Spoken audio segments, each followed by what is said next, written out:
اللہ تعالیٰ قرآن کریم میں ارشاد فرماتے ہیں کہ اللہ کے پاس نہ تو ان جانوروں کا گوشت پہنچتا ہے نہ اس کا خون پہنچتا ہے، لیکن اللہ کے پاس تمہارا تقوی پہنچتا ہے۔ ہم جو قربانی کرتے ہیں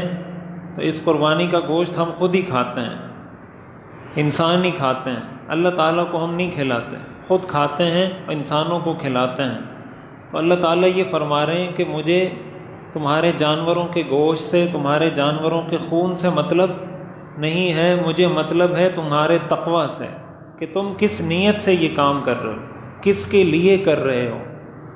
یہ قربانی کے بارے میں جب بھی آپ کوئی نیک کام کریں،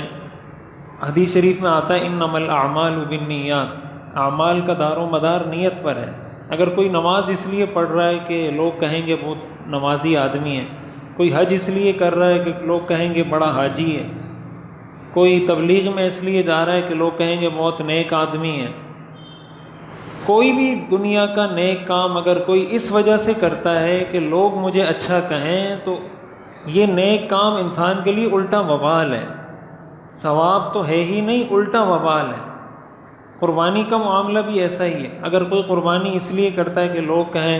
کہ بہت بڑا جانور لے کر آیا ہے، یا اس نے بہت زبردست قربانی کی ہے، یا بہت خرچہ کیا ہے، یا بہت پیسہ لگایا ہے، اس نیت سے اگر کوئی قربانی کر رہا ہے تو اس کو ثواب نہیں ملے گا، الٹا اس کے لیے یہ قربانی عذاب بنے گی۔